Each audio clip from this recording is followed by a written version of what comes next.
बिस्मिल्लाहिर्रहमानिर्रहीम। अस्सलामुअलैकुम। क्या हाल हैं आप सबके। तो आज हम जो है वो हमारा चैप्टर नंबर 4 एफएससी पार्ट 1 और टॉपिक हमारा है प्रॉपर्टीज ऑफ क्रिस्टलाइन सॉलिड। तो सबसे पहली जो लिस्ट मैंने एक आपके सामने बनाई है, एक है ज्योमेट्रिकल शेप इनकी होती है, melting point, anisotropy, symmetry, habit of crystal, isomorphism, polymorphism, allotropy और ट्रांजिशन टेम्परेचर। तो हमने यहाँ पर हाफ जो है वो प्रॉपर्टीज डिस्कस करनी है और हाफ इससे अगले लेक्चर में जो है वो आप देख सकते हैं।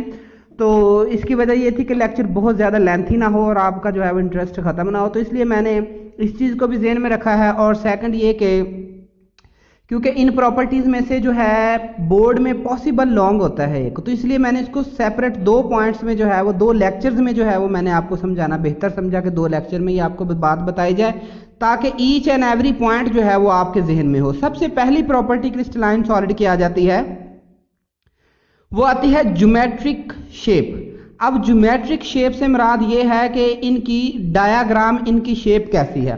तो जितने भी सॉलिड होते हैं ना, इनकी कोई ना कोई डेफिनेट शेप होती है। कौन से सॉलिड? क्रिस्टलाइन सॉलिड जो है वो, वैसे तो हर सॉलिड की जो है वो डेफिनेट शेप होती है, बट जो क्रिस्टलाइन सॉलिड है इनकी डेफिनेट डिस्टिंक्टिव से मुराद ये है कि ये दूसरे से मुख्तलिफ होती है। तो all crystalline solid have definite distinctive geometrical shape. Her solid की कोई मखसूस और ऐसी शेप होती है जो दूसरे से मुख्तलिफ होती है। द रीजन इज दैट, अब इसकी वजह क्या है? The particles are arrange in a regular repeating 3 dimensional manner, कि इनमें जो पार्टिकल्स होते हैं नंबर एक वो रेगुलरली अरेंज्ड होते हैं, सेकंड वो फिर अपने आप को रिपीट कर रहे होते हैं। मतलब ये कि पॉजिटिव नेगेटिव नेगेटिव पॉजिटिव इस तरह करके जो ना रिपीट एक तरतीब होती है। और ये जो तरतीब होती है ये 3 डायमेंशनल मैटर में होती है। कहने का मतलब ये है कि ये long X axis, long Y axis और लॉन्ग जी एक्सिस होती है। तो फॉर अ गिवन क्रिस्टल, एक दिए गए क्रिस्टल में the interfacial angles are always same, कि इनके जो इंटरफेशियल से मुराद ये है कि दो एक्सिस के दरमियान जो एंगल होता है ना, that is accurately same no matter in which shape they are grown. अब ये डिपेंड नहीं करता कोई ये किस, लेकिन एक क्रिस्टल के लिए, मतलब एक NaCl का क्रिस्टल है ना, तो इसके जो इंटरफेशियल एंगल्स होते हैं ना वो एग्जैक्ट 90 डिग्री का होता है। अब ये जो इंटरफेशियल एंगल्स है ना, ये आगे यूनिट सेल में मैंने ये बात आपको एक इससे अगले वाले लेक्चर में, थर्ड एक ये है, इसके बाद इसकी प्रॉपर्टीज का दूसरा लेक्चर, उसके बाद जो है वो फिर एक और लेक्चर होगा जिसमें मैंने क्रिस्टल लैटिस के बारे में बताया होगा, और उसके बाद एक और लेक्चर है जिसमें हमने 7 क्रिस्टल सिस्टम पढ़ना है। ठीक है, तो ये सारे लेक्चर जो हैं वो आप इस प्ले लिस्ट में आपको मिल जाएंगे। तो the angle between 2 faces of the crystal are called interfacial angle. तो दो फेसेस के दरमियान जो एंगल होता है वो इंटरफेशियल एंगल होता है। The faces and the angles remain characteristics even a material is ground to a fine powder. के अब ये जो फेसेस हैं और ये जो एंगल होते हैं ये उस वक्त भी चेंज नहीं होते जब एक आप क्रिस्टल को फाइन पाउडर में चेंज कर सकते हैं। जैसा मैंने आपको अभी बताया है कि जो NaCl है उसमें क्रिस्टल्स के दरमियान जो इंटरफेशियल एंगल्स होता है अलोंग एक्स एक्सिस और Y axis Z axis, that is 90। अब आप चाहे साल्ट को ग्राउंड पाउडर बना लें, लेकिन अगर आप उसके एक यूनिट सेल के एक पार्ट की स्टडी करेंगे you will see that faces and angles are same. तो नेक्स्ट प्रॉपर्टी आ जाती है हमारे पास मेल्टिंग पॉइंट।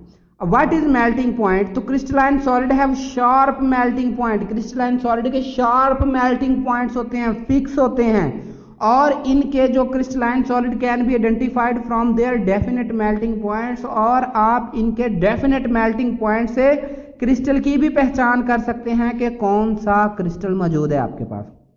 एग्जाम्पल इसकी क्या होगी? इसकी एग्जाम्पल हम फिर से NaCl लेते हैं, सोडियम क्लोराइड। अब सोडियम क्लोराइड का जो मेल्टिंग पॉइंट है that is 801 degree centigrade, 801 degree centigrade sodium chloride का मेल्टिंग पॉइंट है। अब हमारे पास अगर सोडियम क्लोराइड हो और हमें पता ना हो कि कौन सा है, तो हम उसके मेल्टिंग पॉइंट से इसको आइडेंटिफाई कर सकते हैं। तो नेक्स्ट है क्लीवेज प्लेन। क्लीवेज प्लेन से क्या मुराद होती है? क्लीवेज प्लेन एक ऐसा जो है वो हिस्सा होता है, एक ऐसी जो है वो डिवीजन होती है जहां पर हम क्या करते हैं, दो क्रिस्टल को जो है दो हिस्सों में तकसीम कर सकते हैं। जैसा कि अब हम देखें ना तो कपड़े को थोड़ा सा काट कर और बाकी हिस्सा हम अगर वैसे हाथ से खींचे तो कपड़ा आप देखते हैं फट जाता है, दो हिस्सों में चेंज हो जाता है। ये क्लीवेज प्लेन होता है। क्लीवेज का मतलब होता है जहां पे दो पॉइंट्स को अलग अलग हो रहे हों। क्लीवेज का मतलब क्या है, जहां पे आप दो पॉइंट्स जो है वो अलग अलग कर रहे हों, ठीक है, तो इसको हम कहते हैं क्लीवेज प्लेन। तो जब भी आप जो है वो किसी भी क्रिस्टल को उस प्लेन से ब्रेक करना चाहते हैं तो ब्रेक हो जाते हैं। तो आप plane along which a crystal splits up is called a cleavage plane। तो वो प्लेन जिस पर एक क्रिस्टल जो है वो दो हिस्सों में कह ले, चार हिस्सों में कह ले, या वैसे टूटता है, उस पॉइंट को हम कहते होते हैं क्लीवेज प्लेन। तो the crystalline solid are broken along definite plane. जो क्रिस्टलाइन जो सॉलिड होते हैं हम इनको एक डेफिनेट प्लेन के जरिए जो है वो तोड़ते हैं। तो these planes are known as cleavage planes. इन प्लेन्स को हम कहते हैं क्लीवेज प्लेन्स। तो these planes are incline to one another at a particular angle for a given crystalline solid. और ये एक प्लेन जो होता है ये एक इंक्लाइंड होता है दूसरे से। कहने का मतलब ये कि इनका एक स्पेसिफिक पॉइंट होता है, स्पेसिफिक एंगल होता है जहां पर ये एक दूसरे के साथ अटैच होते हैं और वहां से हम क्रिस्टलाइन सॉलिड को तोड़ सकते होते हैं। तो जहां से हमने उस पॉइंट के जरिए क्रिस्टलाइन सॉलिड को स्प्लिट करना है, दो हिस्सों में तकसीम कर लेना है, उस पॉइंट को हम कहते हैं क्लीवेज प्लेन। तो the value of this angle varies from one solid to another solid. तो ये जो एंगल की वैल्यू है ये एक सॉलिड से दूसरे सॉलिड में चेंज होती है। कहने का मतलब ये है कि अगर आपके पास एक क्रिस्टलाइन सॉलिड है वो 90 डिग्री पे स्प्लिट होता है, तो लाजमी नहीं कि दूसरा जो है वो 90 पे ही हो सकता है, उसका अपना क्लीवेज पॉइंट हो, 150 हो जाए, 20 हो जाए, 30 हो जाए, लेकिन हर क्रिस्टल का एक डेफिनेट स्प्लिटिंग पॉइंट होगा। उस डेफिनेट स्प्लिटिंग पॉइंट को हम कहते हैं क्लीवेज प्लेन। आगे आ जाता है एनआइसोट्रॉपी। अब क्या है एनआइसोट्रॉपी? क्या है? The variation in physical property of a crystalline solid when measured along different direction is called anisotropy। तो फिजिकल प्रॉपर्टीज में चेंज जब आप देखते हैं डिफरेंट डायरेक्शन, मतलब एक क्रिस्टल है वो एक साइड से और प्रॉपर्टीज शो करे, दूसरी साइड से जो है वो और प्रॉपर्टी शो करे, तो इस प्रॉपर्टी को हम कहते होते हैं एनिसोट्रॉपी। ये जो फिनोमेना होता है इसको हम क्या कहते होते हैं? ये एनाइसोट्रॉपी भी पढ़ते हैं और एनिसोट्रॉपी, तो इसको हम कहते हैं एनाइसोट्रॉपी। तो एनाइसोट्रॉपी के जरिए हम ये क्या करते हैं, हम मेजर करते होते हैं कि किस डायरेक्शन में एक क्रिस्टलाइन सॉलिड कैसी प्रॉपर्टी दे रहा है और दूसरी डायरेक्शन में डिफरेंट दे रहा है। याद रहे ये सारे क्रिस्टल्स नहीं करते होते, ठीक है, कुछ क्रिस्टल्स ऐसी प्रॉपर्टीज शो करते होते हैं। तो the physical properties of crystalline solid which very, very का मतलब होता है चेंज होना, VARY वाले का मतलब होता है चेंज होना, when measured along different direction are called anisotropic properties। और ऐसी प्रॉपर्टीज जो आप क्रिस्टल की डिफरेंट डायरेक्शन से फील करते हैं, महसूस करते हैं, मेजर करते हैं, तो ऐसी प्रॉपर्टीज को आपने क्या देना है कि दीज आर एनाइसोट्रॉपिक या एनिसोट्रॉपिक प्रॉपर्टीज। ठीक है, मतलब ये कि डायरेक्शन डिफरेंट हो सकती है तो प्रॉपर्टीज भी डिफरेंट हो सकती है। अब जो physical properties of crystalline solid जिसमें रिफ्रैक्टिव इंडेक्स आता है, coefficient of thermal expansion, electrical and thermal conductivity are anisotropic in nature for some crystal. देखिए कुछ क्रिस्टल्स के लिए है। तो फिजिकल प्रॉपर्टीज जैसा कि refractive index, coefficient of thermal expansion, coefficient refractive index ये होता है कि एक मीडियम में जब लाइट गुजरती है तो वो थोड़ी सी अपनी डायरेक्शन को जो है वो चेंज कर लेती होती है, तो इस चेंजिंग को हम क्या कहते होते हैं कि दिस इज रिफ्रैक्टिव इंडेक्स। इसी तरह से कि जब आप किसी सॉलिड को जो है वो हीट अप करते हैं तो उसमें एक्सपेंशन हो सकती है, तो इसको थर्मल एक्सपेंशन कहते हैं, फैल जाना। ठीक है, इसी तरह इलेक्ट्रिकल एंड थर्मल कंडक्टिविटी से मुराद ये है कि इलेक्ट्रिसिटी पास करने के लिए जो है उसको इलेक्ट्रिकल कंडक्टिविटी कहेंगे, और जब कोई क्रिस्टल हीट पास करता है तो उसको हम क्या कहते हैं? Thermal conductivity. ये सारी की सारी प्रॉपर्टीज इनको हम कहते होते हैं कि ये एनिसोट्रॉपिक प्रॉपर्टीज होती हैं।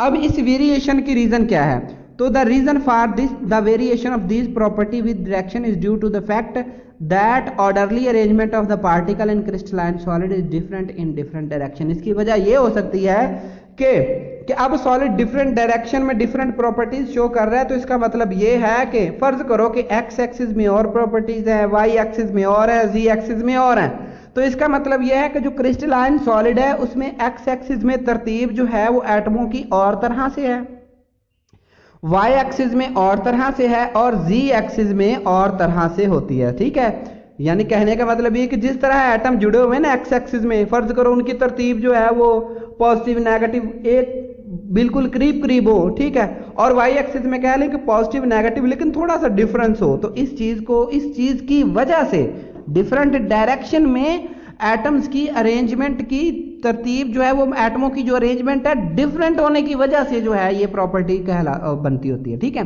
तो इसकी एग्जांपल जो है mica cleaves into a thin sheet and asbestos cleavage into long rod like piece. अब जो मिका शीट होती है ये थिन शीट में चेंज हो जाती है, ठीक है, मजीद, और इसी तरह जो एस्बेस्टोस होती है इससे लॉन्ग रॉड जो है बनते हैं। तो cleavage is an anisotropic property of a crystal. अब the electrical conductivity of the graphite is greater in one direction than another. अब एक एग्जाम्पल है, ये हम जो पीछे पढ़ रहे हैं कि अनिसोट्रॉपिक का जो थर्मल जो इलेक्ट्रिकल कंडक्टिविटी है ना ग्रेफाइट की, एक डायरेक्शन में ज्यादा एक में नहीं होती। अब इसकी वजह क्या है, दिस इज सो, अब पहले आप ना देख ले पहले इसकी जो डायग्राम कैसे है। अब जो ग्रेफाइट होती है ना ये हेक्सागोनल होता है ऐसे, ये चीज जो होती है ना इधर से इलेक्ट्रिकल कंडक्टिविटी होती है, मतलब ये पैरेलल होती है, ठीक है, ये पैरेलल टू है, ये एटम्स लगे हुए हैं ग्रेफाइट में, जो कार्बन के एटम है ना ये यहाँ पे एटम्स लगे हुए हैं। तो अब ग्रेफाइट में फ्रॉम टॉप टू बॉटम यानी कि परपेंडिकुलर इसमें से जो है वो लाइट नहीं पास करती, जबकि पैरेलल पास करती। कहने का मतलब ये है कि इस तरफ से, इधर देखें जरा, ये इस तरफ से लाइट पास हो सकती सिर्फ इधर से ऐसे, जबकि ऐसे ऊपर से नीचे लाइट पास नहीं हो सकती। क्यों? क्योंकि इधर जो एटमों की अरेंजमेंट और तरह की, इधर में जो है वो एटमों की अरेंजमेंट जो है वो और तरह की है। तो this is so because electron in graphite are mobile for electrical conduction parallel to the layer only. सिर्फ और सिर्फ ये पैरेलल, इधर इस तरह से, इसको कहते हैं parallel.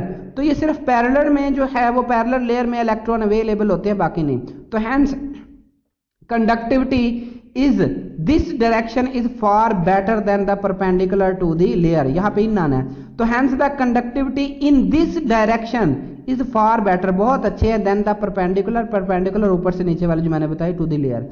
Anisotropic provide an evidence for the existence of order arrangement of the particle in a crystal. तो हम एनिसोट्रॉपिक से ये भी फाइंड कर सकते हैं कि किस डायरेक्शन में जो है वो एटमों की तरतीब एक क्रिस्टल में कैसी है और दूसरी डायरेक्शन में जो है वो कैसी है। सिमेट्री क्या होती है? The repetition of the similar faces angle edges when a crystal is rotated by 360 degree along its axis is called symmetry. कि जब आप एक क्रिस्टल को 360 डिग्री पे जो है वो रोटेट करते होते हैं, कब 360 डिग्री पे रोटेट करते हैं, तो आप देखेंगे उसके फेसेस एंगल और एजेस बिल्कुल सेम आपकी तरफ जो है वो रोटेट होके आएंगे। मतलब ये कि अब आप अगर इसी मोबाइल को जो है वो एक मरतबा जो है वो अब स्क्रीन है, स्क्रीन जो है वो दूसरी तरफ कर दें तो ये 180 हो जाएगा, और फिर दोबारा स्क्रीन अपनी तरफ कर दें तो ये 360 हो जाएगा। तो अगर आप एक मोबाइल को टोटली घुमाते हैं ना और वापस स्क्रीन आपके सामने आ जाए तो यहाँ पे आप देखेंगे फेसेस एंगल और एजेस बिल्कुल रिपीट हो रहे होंगे, ठीक है। तो इस चीज को हमने क्या कह देना है, दैट इज सिमेट्री। तो it is an important property of crystals. There are 3 types of symmetry found in crystal. एक है centre of symmetry, plane of symmetry and axis of symmetry. जज़ाकल्लाह जी। अगर आपको ये वीडियो अच्छी लगी हो तो प्लीज़ सब्सक्राइब माई चैनल और कमेंट सेक्शन के जरिए जो है वो मुझे ज़रूर अपने पॉइंट ऑफ व्यू के बारे में बताइएगा। शुक्रिया।